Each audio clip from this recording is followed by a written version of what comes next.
नमस्ते। हिंदी की ई क्लास में आप सभी का पुनः स्वागत है। आज हम एक ऐसे विषय पर बात करने जा रहे हैं जो हमारे जीवन में और हर किसी के जीवन में काफ़ी मायने रखता है। स्त्री सशक्तिकरण। जीवन रूपी गाड़ी को चलाने के लिए स्त्री और पुरुष दोनों का समान महत्व होता है। दोनों ही जीवन रूपी गाड़ी के एक समान महत्व रखने वाले पहिए होते हैं और दोनों ही पहिए अगर सशक्त हैं तो वह जीवन रूपी गाड़ी बहुत आसानी से और ऊंचे लक्ष्य को प्राप्त करने में सक्षम रहती है। समय समय पर अनेक साहित्यकार, समाज सुधारक ऐसे मुद्दों को लेकर के काम करते रहते हैं और स्त्री को सशक्त करने का अपना योगदान देते रहते हैं। तो यहाँ पर महावीर प्रसाद द्विवेदी, बहुत बड़े हिंदी के साहित्यकार, उन्होंने भी यही मुद्दा उठाया है कि स्त्री को सशक्त करने के लिए शिक्षा कितनी आवश्यक है और व्यंग्यात्मक रूप से उन लोगों पर प्रहार किया है जो पारंपरिक रूप से उदाहरण देते हुए स्त्री को शिक्षित करने में अपनी रुचि नहीं दिखाते हैं। ये लेख पहली बार सितंबर 1914 को सरस्वती पत्रिका में पढ़े लिखों का पांडित्य नाम से प्रकाशित हुआ था और इसमें लेखक ने स्त्री को सशक्त करने के लिए अपने उदाहरण तार्किक दृष्टि से उन लोगों को परास्त करने का भी कार्य किया है जो लोग कहते हैं कि पारंपरिक रूप से ही स्त्री को सशक्त करना आवश्यक नहीं है और उनके लिए शिक्षा उतनी महत्वपूर्ण नहीं है जितनी पुरुष के लिए होती है। तो हम पढ़ते हैं स्त्री शिक्षा के विरोधी कुतर्कों का खंडन। बड़े शौक की बात है, आजकल भी ऐसे लोग विद्यमान हैं जो स्त्रियों को पढ़ाना उनके और गृह सुख के नाश का कारण समझते हैं।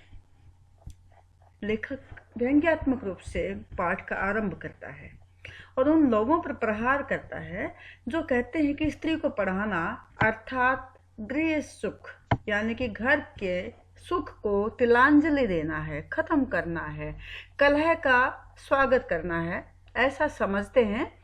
तो लेखक को बड़े अचरज होता है कि ऐसे लोग भी आज विद्यमान हैं और ऐसे लोग भी ऐसे वैसे नहीं, सुशिक्षित लोग, ऐसे लोग जिन्होंने बड़े बड़े स्कूलों और शायद कॉलेजों में भी शिक्षा पाई है, जो धर्म शास्त्र और संस्कृत के ग्रंथ साहित्य से परिचय रखते हैं और जिनका पेशा कुशिक्षितों को सुशिक्षित करना, कुमार्गामियों को सुमार्गगामी बनाना और अधार्मिकों को धर्म तत्व समझाना है।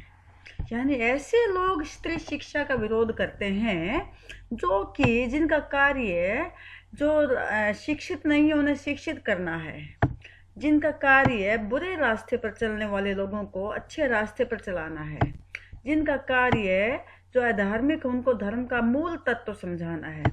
ऐसे व्यक्ति चाहते हैं कि स्त्री को शिक्षा नहीं देनी चाहिए। अब उनकी दलील क्या है, वे क्या तर्क देते हैं कि क्यों नहीं देनी चाहिए? तो उनकी पहली दलील देखिए। वे कहते हैं ऐसे लोग जो स्त्री शिक्षा के विरोधी हैं, वो पहला तर्क देते हैं कि पुराने संस्कृत कवियों के नाटकों में कुलीन स्त्रियों से अपड़ों की भाषा में बातें कराई गई हैं। इससे प्रमाणित है कि इस देश में स्त्रियों को पढ़ाने की चाल न थी। होती तो इतिहास पुराण आदि में उनको पढ़ाने की नियमबद्ध प्रणाली जरूर लिखी मिलती।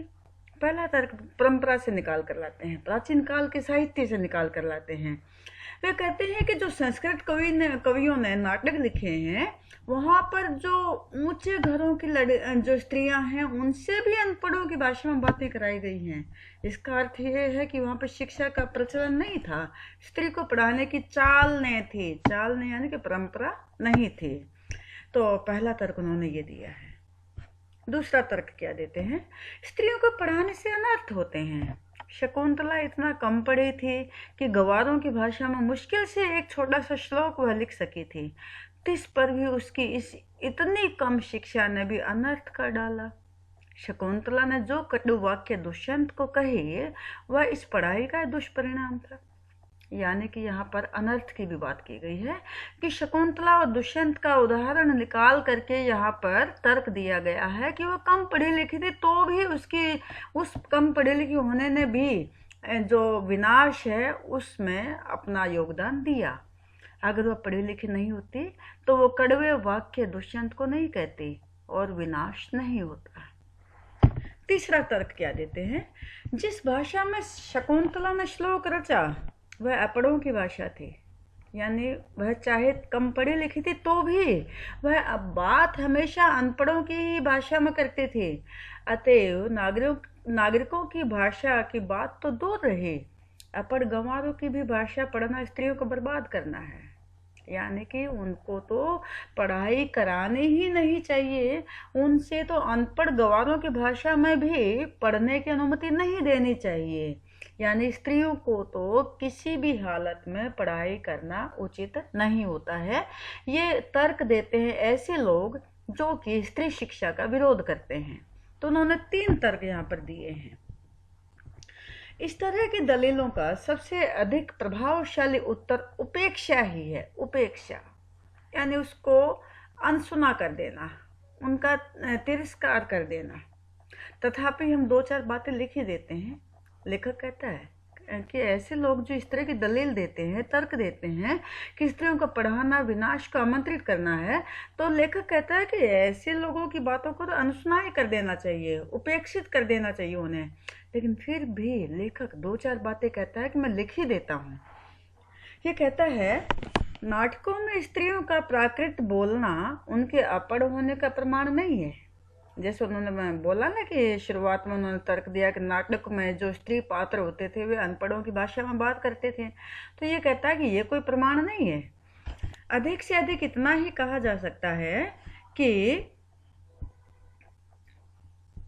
ये कहता है कि अधिक से अधिक इतना ही कहा जा सकता है कि जो स्त्री पात्र होते थे जो नाटकों में, वे संस्कृत न बोल सकती थी। संस्कृत न बोल सकना न अपढ़ होने का सबूत है और न गंवार होने का। अच्छा, तो उत्तरामचरित में ऋषियों की वेदांतवादिनी पत्नियां कौन सी भाषा बोलती थी? उनकी संस्कृत क्या कोई गंवारी संस्कृत थी? भवभूति और कालिदास आदि के नाटक जिस जमाने के हैं, उस जमाने में शिक्षितों का समस्त समुदाय संस्कृत ही बोलता था। इसका प्रमाण पहले कोई दे ले, तब प्राकृत बोलने वाली स्त्रियों को अपढ़ बताने का साहस करे। ये कहता है, यानी कि ये जो संस्कृत बोलते थे और जो गंवारों की भाषा में बात करते थे, जो अपढ़ों की भाषा में बात करते थे, उसका केवल ये अर्थ नहीं है कि वह अशिक्षित होते थे। इसका अर्थ ये है कि सभी लोग संस्कृत नहीं बोलते थे। संस्कृत न बोल सकना अपढ़ होने का सबूत नहीं है, ना ही गंवार होने का। तो इन्होंने उदाहरण दिया, उत्तरामचरित में जो ऋषियों की पत्नियां होती थी और भवभूति और कालिदास के नाटक जो लिखे गए उस समय पर जो कोई प्रमाण नहीं है कि उस समय सारा शिक्षित समाज संस्कृत बोलता था। उस समय लेखक बताता है कि इसका क्या सबूत है कि उस जमाने में बोलचाल की भाषा प्राकृत नहीं थी। यानी कि उस समय पर आपस में अगर हम अनौपचारिक बातें करते हैं तो हमारी भाषा प्राकृत नहीं थी। इस बात का क्या सबूत है? सबूत तो प्राकृत के चलन के ही मिलते हैं। प्राकृत यदि उस समय की प्रचलित भाषा न होती तो बौद्धों तथा जैनों के हजारों ग्रंथ उसमें क्यों लिखे जाते, और भगवान शाक्य मुनि तथा उनके चेले प्राकृत ही में क्यों धर्म उपदेश देते। बौद्धों के त्रिपिटक ग्रंथ की रचना प्राकृत में किए जाने का एकमात्र कारण यही है कि उस जमाने में प्राकृत ही सर्वसाधारण की भाषा थी। अब यहाँ पर लेखक ने कितने तर्क दे दिए हैं। पहला तर्क तो ये दिया कि संस्कृत ना बोलना कोई अनपढ़ होने का सबूत नहीं है। ये कोई प्रमाण नहीं मिलता है कि उस समय का समस्त समुदाय संस्कृत ही बोलता था। अब दूसरा सबूत देता है कि उस समय प्राकृत चलन की भाषा थी, यानी सामान्य व्यक्ति प्राकृत ही बोलते थे, बोलचाल में प्राकृत भाषा का इस्तेमाल करते थे। फिर ये कहता है बौद्ध धर्म और जैन धर्म के जो हजारों ग्रंथ लिखे गए वो प्राकृत में लिखे गए। भगवान शाक्य मुनि और उनके चेले प्राकृत में ही धर्म का उपदेश देते थे। बौद्धों ने जो ग्रंथ लिखे, त्रिपिटक ग्रंथ, वो प्राकृत में ही किया गया, उनकी रचना प्राकृत में ही की गई। तो इसका अर्थ यही है कि उस जमाने में प्राकृत ही सर्वसाधारण की भाषा थी। अतएव प्राकृत बोलना और लिखना अपढ़ और अशिक्षित होने का चिन्ह नहीं है। अब यहाँ पर लेखक ने उनके पहले तर्क का सही उत्तर दे दिया है। जिन पंडितों ने गाथा सप्तशती, सेतुबंध महाकाव्य और कुमारपाल चरित्र आदि ग्रंथ प्राकृत में बनाए हैं, वे यदि अपढ़ और गंवार थे तो हिंदी के प्रसिद्ध से प्रसिद्ध अखबार का संपादक इस जमाने में अपढ़ और गंवार कहा जा सकता है, क्योंकि वह अपने जमाने की प्रचलित भाषा में अखबार लिखता है। आप देख सकते हैं आज की प्रचलित भाषा कौन सी है? हिंदी है। तो ये कहता है कि उस समय की प्रचलित भाषा प्राकृत थी और प्राकृत में ही सारे कार्य होते थे।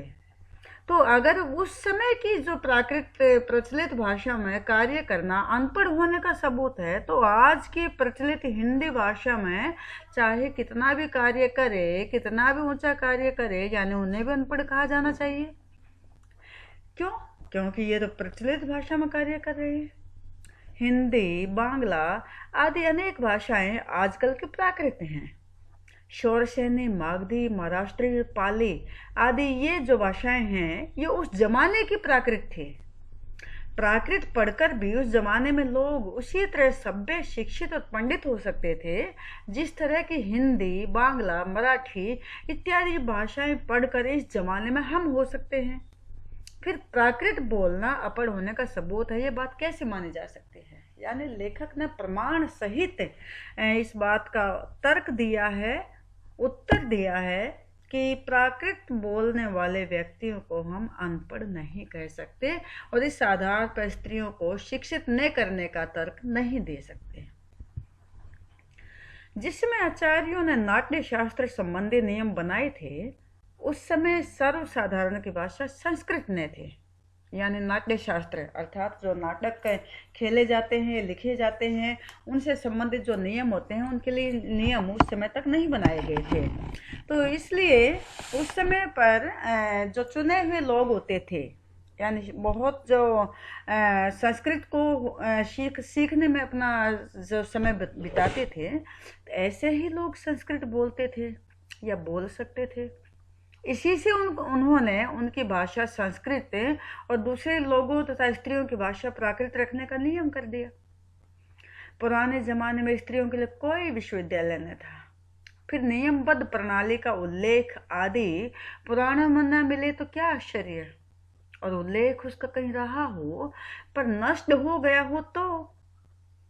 पुराने जमाने में विमान उड़ते थे, बताइए उनके बनाने की विद्या सिखाने वाला कोई शास्त्र है क्या आपकी नज़र में? यानी कि हम मौखिक तौर पर कहते हैं कि विमान उड़ते थे, लेकिन इसका कोई प्रमाण हमारे पास कहाँ है? तो ऐसे ही स्त्रियों के लिए कोई विश्वविद्यालय नहीं था, इसका कोई प्रमाण हमें नहीं मिलता है। तो इसी आधार पर हम नहीं कह सकते कि स्त्रियों शिक्षित नहीं थी। बताइए उनके बनाने की विद्या सिखाने वाला कोई शास्त्र? बड़े बड़े जहाज़ों पर सवार होकर लोग द्वीपांतरों को जाते थे। द्वीपांतरों यानी एक द्वीप से दूसरे द्वीप पर, जो समुद्र में होती है ना, जो ज़मीन उभरी हुई ज़मीन, उसको हम द्वीप बोलते हैं। तो ये कहता है कि पहले जो बड़े बड़े जहाज़ थे, उन पर सवार होकर लोग एक द्वीप से दूसरे द्वीप पर जाते थे। तो दिखाइए जहाज़ बनाने के नियमबद्ध प्रणाली के दर्शक ग्रंथ कहीं पर नहीं है। पुराण आदि में विमानों और जहाज़ों द्वारा की गई यात्राओं के हवाले देखकर उनका अस्तित्व तो हम बड़े गर्व से स्वीकार करते हैं, परंतु पुराने ग्रंथों में अनेक प्रगल्भ पंडितों के नाम उल्लेख देखकर भी कुछ लोग भारत की तत्कालीन स्त्रियों को मूर्ख, अपढ़ और गंवार बताते हैं। ये कहता है कि चलिए हमने मान लिया कि उसमें विश्वविद्यालय नहीं थे जिनमें अलग से स्त्रियों को शिक्षा दी जाती थी, लेकिन हम ये तो जानते हैं ना कि उस समय भी अनेक पंडिताएं होती थी जो कि अपने क्षेत्र में उच्च नाम उनको प्राप्त हुआ था। तो अगर हम ये देखकर भी, उन प्रगल्भ पंडितों को देखकर भी अगर हम उस समय की स्त्रियों को मूर्ख कहते हैं, अनपढ़ कहते हैं, गंवार बताते हैं, तो ऐसे तर्क शास्त्रज्ञता और इस न्यायशीलता की बलिहारी, यानी कि तुम्हारा न्याय सही नहीं है। वेदों को प्राय सभी हिंदू ईश्वर कृत मानते हैं। सो ईश्वर तो वेद मंत्रों की रचना अथवा उनका दर्शन विश्ववरा आदि स्त्रियों से करावे और हम उन्हें ककहरा पढ़ाना भी पाप समझे।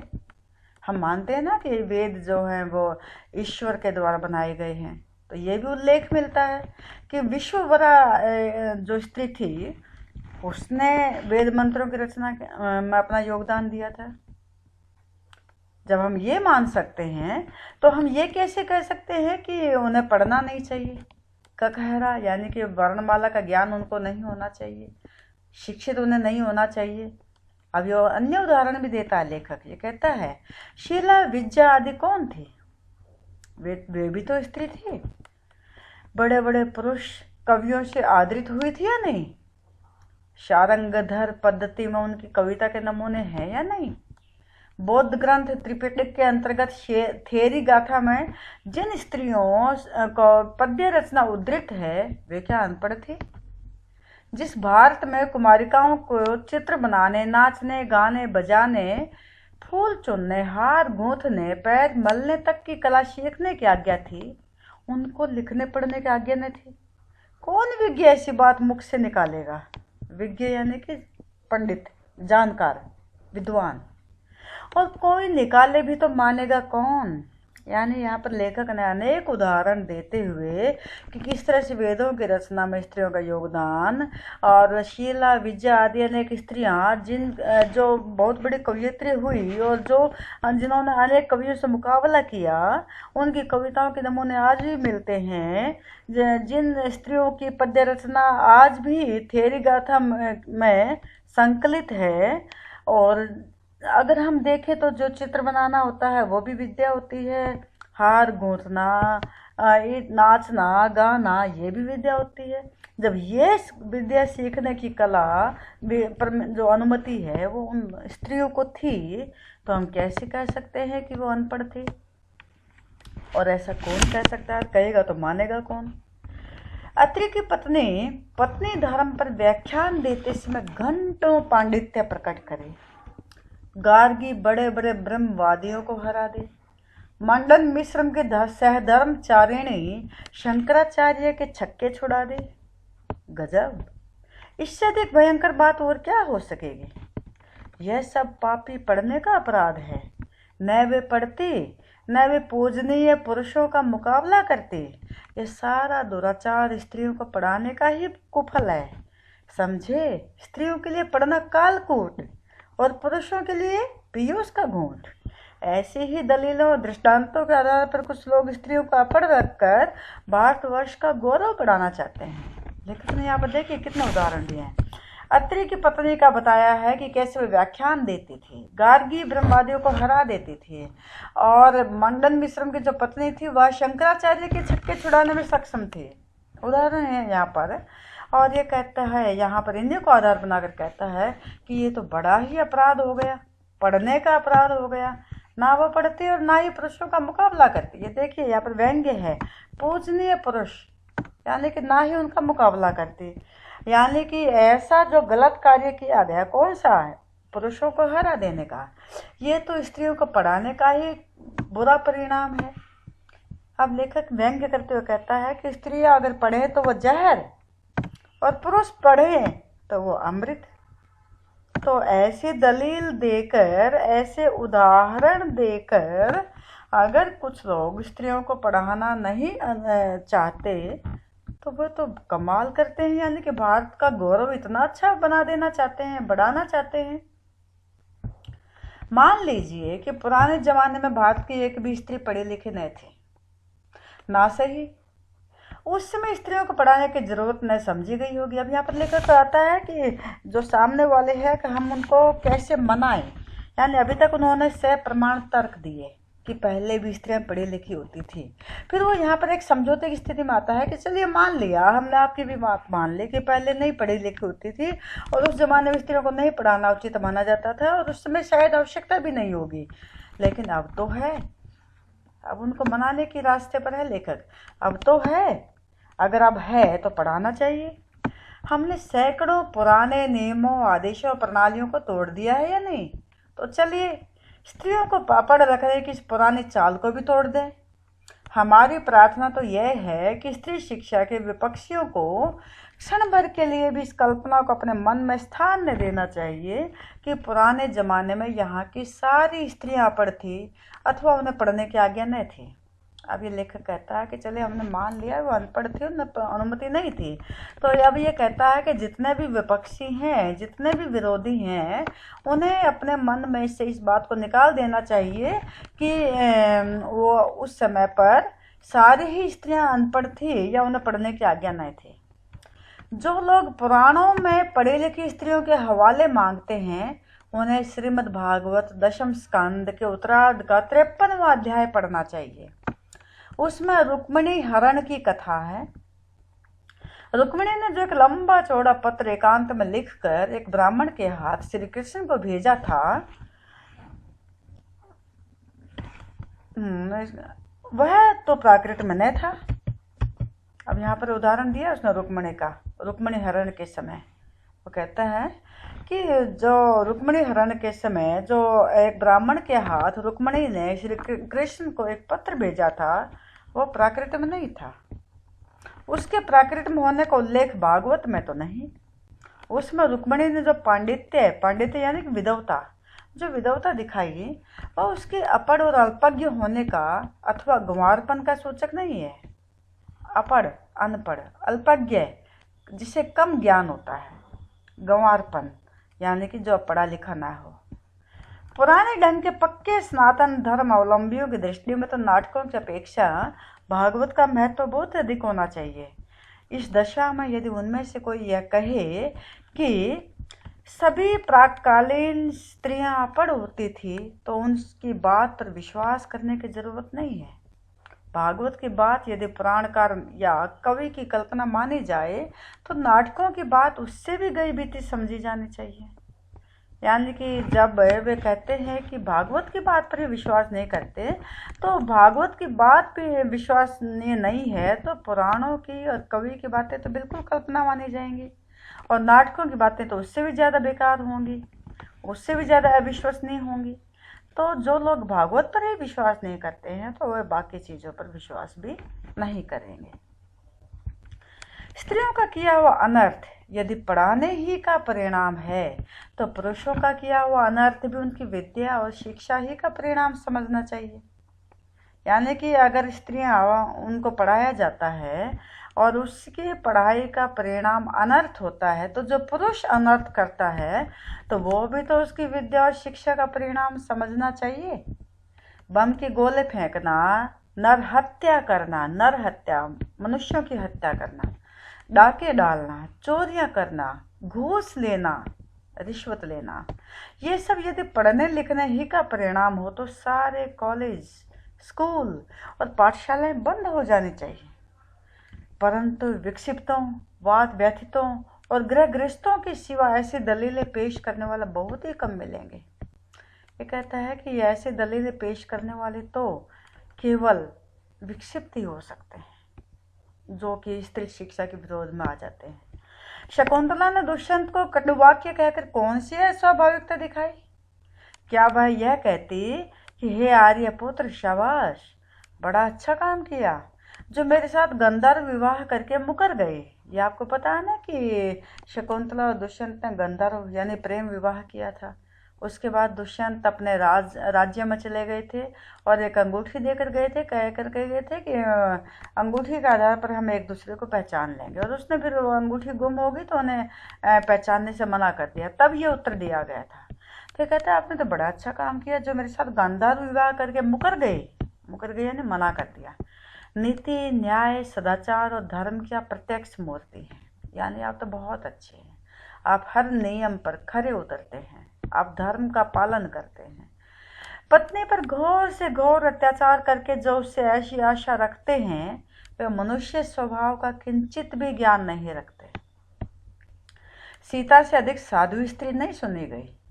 जिस कवि ने शकुंतला नाटक में अपमानित हुई शकुंतला से दुष्यंत के विषय में दुर्वाक्य कहलाया है, दुर्वाक्य बुरा वाक्य, उसी ने परित्यक्त होने पर सीता से रामचंद्र के विषय में क्या कहा है सुनिए।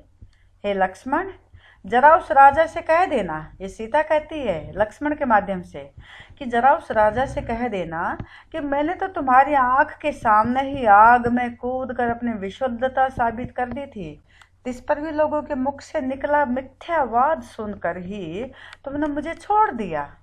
क्या यह बात तुम्हारे कुल के अनुरूप है? अथवा क्या यह बात तुम्हारी विधवता या महत्ता को शोभा देने वाली है?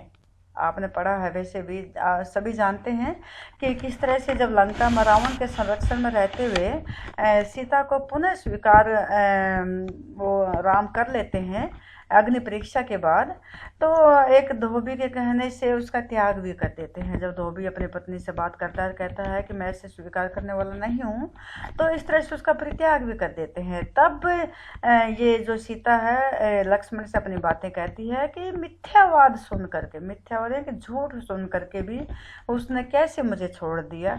क्या इस तरह से स्त्री को छोड़ना क्या तुम्हारी कुल की परंपरा है? क्या तुम्हारे परिवार में ऐसे ही होता है? सीता का यह संदेश कटु नहीं तो क्या मीठा है? राजा मात्र कहकर उनके पास अपना संदेशा भेजा। यह उक्ति न किसी गंवार स्त्री की, किंतु महाब्रह्म ज्ञानी राजा जनक की लड़की और मनु आदि महर्षियों के धर्म शास्त्रों का ज्ञान रखने वाली रानी की थी। यानी कि आप कह सकते हैं कि ये जो सीता वह कोई अनपढ़ नहीं थी, वो महाब्रह्म ज्ञानी राजा जनक की पुत्री थी और जिसने धर्म शास्त्रों का अध्ययन किया था। उसके मुख से निकले हुए वाक्य थे। सीता की धर्म शास्त्रज्ञता का यह प्रमाण वही आगे चलकर कुछ ही दूर पर कवि ने दिया है। सीता परित्याग के कारण वाल्मीकि के समान शांत, नीतिज्ञ और क्षमाशील तपस्वी तक ने अस्तेव मनुभर्गजे में कहकर रामचंद्र पर क्रोध प्रकट किया है। अतएव शकुंतला की तरह अपने परित्याग को अन्याय समझने वाली सीता का रामचंद्र के विषय में कटु वाक्य कहना सर्वथा स्वाभाविक है, उचित है। न यह पढ़ने लिखने का परिणाम है, न गंवारपन का, न अकुलीनता का। यानी कि अगर स्त्री पुरुष को कोई कटु वाक्य बोलती है तो यह उसके अनपढ़ होने का प्रमाण नहीं होता है या उसका बुरे कुल से संबंधित होने का प्रमाण नहीं होता है। पढ़ने लिखने में स्वयं कोई ऐसी बात नहीं है जिससे अनर्थ हो सके। अनर्थ का बीज उसमें हरगिज नहीं है। अनर्थ पुरुषों से भी होते हैं, अपढ़ों और पढ़े लिखे दोनों से होते हैं। अनर्थ दुराचार और पापाचार के कारण और ही होते हैं और वे व्यक्ति विशेष का चाल चलन देखकर जाने भी जा सकते हैं। अतएव स्त्रियों को अवश्य पढ़ाना चाहिए। लेखक सारे उदाहरण देकर के कहता है, अंत में निष्कर्ष निकालता है कि जो अनर्थ होता है, जो दुष्परिणाम होता है, वह केवल यही नहीं कहा जाना चाहिए कि वह पढ़ने लिखने का परिणाम है। अनर्थ हर व्यक्ति से हो सकता है, चाहे वो अनपढ़ है, चाहे वो पढ़ा लिखा है, और अनर्थ के कारण अन्य भी हो सकते हैं। तो इसलिए हमें स्त्रियों को पढ़ाने का कार्य अवश्य करना चाहिए। जो लोग ये कहते हैं कि पुराने ज़माने में यहाँ स्त्रियां न पढ़ती थी अथवा उन्हें पढ़ने की ममानियत थी, वे या तो इतिहास से अभिज्ञता नहीं रखते या जानबूझकर लोगों को धोखा देते हैं। तो ऐसे लोग जो स्त्रियों को कहते हैं कि उन्हें पुराने ज़माने में पढ़ाया नहीं जाता था, तो इसका अर्थ ये हो सकता है कि या तो उन्हें पता ही नहीं था कि पहले जो स्त्रियां थी वो पढ़ती थी या नहीं पढ़ती थी, या इतिहास का ज्ञान उन्हें नहीं था, या जानबूझकर वे लोग अन्य लोगों को धोखा देते हैं। आगे बढ़ते हैं इसको। समाज की दृष्टि से ऐसे लोग दंडनीय हैं। यानी जो लोग ऐसा कहते हैं उन्हें समाज के जो प्रगति है एक तरह से वो बाधा डालने का कार्य करते हैं। ऐसे लोगों को तो दंड मिलना चाहिए। शिक्षा बहुत व्यापक शब्द है, उसमें सीखने योग्य अनेक विषयों का समावेश हो सकता है। पढ़ना लिखना भी उसी के अंतर्गत है। इस देश की वर्तमान शिक्षा प्रणाली अच्छी नहीं है। यदि कोई स्त्रियों को पढ़ाना अनर्थकारी समझे तो उसे इस प्रणाली का संशोधन करना या कराना चाहिए। खुद पढ़ने लिखने को दोष नहीं देना चाहिए। अगर कोई व्यक्ति कहता है कि हमारी शिक्षा प्रणाली उचित नहीं है तो इसका अर्थ ये नहीं है कि वो स्त्रियों को नहीं पढ़ाएगा। उसे अपनी प्रणाली में बदलाव करना चाहिए, संशोधन करना चाहिए। लड़कों ही की शिक्षा प्रणाली कौन सी बड़ी अच्छी है? प्रणाली बुरी होने के कारण क्या किसी ने यह राय दी कि सारे स्कूल और कॉलेज बंद कर दिए जाएं? आप खुशी से लड़कियों और स्त्रियों की शिक्षा की प्रणाली का संशोधन कीजिए। उन्हें क्या पढ़ाना चाहिए, कितना पढ़ाना चाहिए, किस तरह की शिक्षा देनी चाहिए और कहाँ पर देनी चाहिए, घर में या स्कूल में, इन सब बातों पर बहस कीजिए, विचार कीजिए, जी में आवेशो कीजिए। पर परमेश्वर के लिए यह नहीं कहिए कि स्वयं पढ़ने लिखने में कोई दोष है, वह अनर्थकर है, वह अभिमान का उत्पादक है। यानी कि इस तरह से यहाँ पर पुरुष वर्ग का अभिमान दिखाई देता है। वह गृह सुख का नाश करने वाला है, ऐसा कहना 16 आने में क्या है।